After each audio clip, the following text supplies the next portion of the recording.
So today I'm going to talk a little bit about certifications, boot camps, and required training. I'm going to speak both from personal and professional experience, discuss the certifications and training that I've undergone, and then some of the training and certificates I'm aiming to get, as well as the wisdom of more experienced people than myself who have certifications I don't have yet.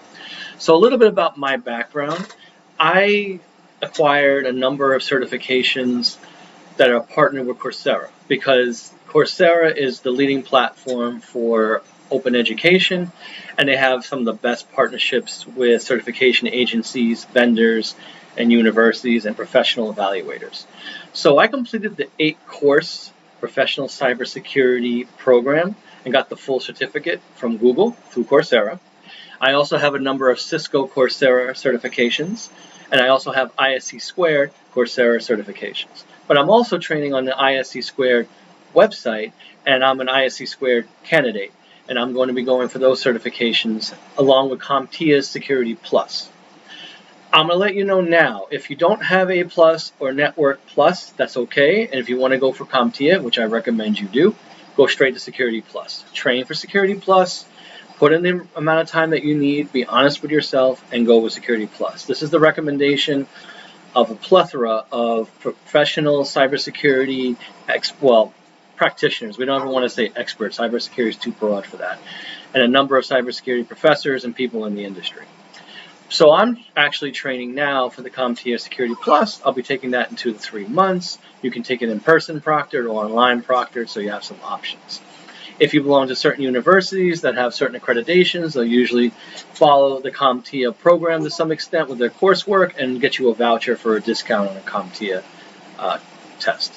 So other certifications that I've acquired relate to Python and Python for cybersecurity and some big data analytics and some machine learning. Those are not as necessary for entry level unless you want to do coding and programming right away in Python. It's not a bad skill to have if you already have a Python background, or you can use R or Java even, then you have a leg up in terms of programming. But that alone will not get you into a cybersecurity position typically. So in addition to that, I've explored other training programs. Professor Messer offers a plethora of free training videos on his website for all the CompTIA tests and on YouTube, and he has Q&A on YouTube live for free, and they get recorded, of course, and he has quizzes and Q&A on Instagram. Professor Messer is superb. If you study with him for whatever test you're going to take, and again, I recommend Security Plus, you're going to do just fine. I've been studying with him. My employer got his CompTIA Security Plus by studying with Professor Messer, and a number of fellow students and fellow professors, because I'm an adjunct at Purdue University Global as well, have gotten their CompTIA certifications by using Professor Messer and studying. So that's just a few tips. Now about boot camps. Unless you're in an incubator and you're in a boot camp and you're competing for first, second, third, maybe even fourth place, and you get external funding, or you get a guaranteed position through the boot camp and incubator, boot camps are typically not worth it unless you have a good, solid background, but it's a little bit antiquated and you need to update quickly. So a 6-month boot camp, let's say, might benefit somebody who codes in 2 languages and knows how to do group policy or Linux or something and just needs to update certain skill sets and refresh. But if you're really in the beginning stages or even the early stages of being sort of like intermediate, where you're competent in certain areas, but you're still not quite clear what certain aspects of cybersecurity are and how they're applied, then a boot camp is probably not going to be for you. A lot of boot camps promise pay later, make more than $40,000 or $50,000, then start paying us back, or pay us up front but get a full refund if you don't get a job within a certain time period. That's a lot of marketing, and I'm not going to say no one is successful from these boot camps, but you have to be able to focus full-time in a boot camp. It's accelerated, and there's a lot thrown at you, and if you're working full-time and or you have a family, then it's going to be very difficult for most people to pick up the skills necessary and to demonstrate them in a portfolio in a way that employers care about.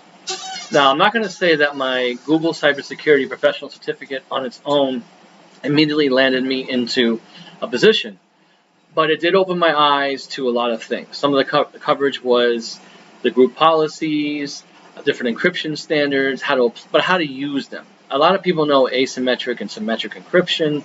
They know DES, they know AES, they know there's a group policy for different operating systems, but they don't necessarily know how to apply it. You'll learn a lot of that in the Google program. You'll learn a lot about making group policies in Python. And Python's great for data science and for security. I also use a lot of R in my research, and it can be used, R statistical software can be used for cybersecurity. It's starting to gain momentum. Don't want to get sidetracked, but my point is there are more than one avenue of software usage and skill acquisition that you can follow and get into cybersecurity. But for the most part, overpriced boot camps are not worth it.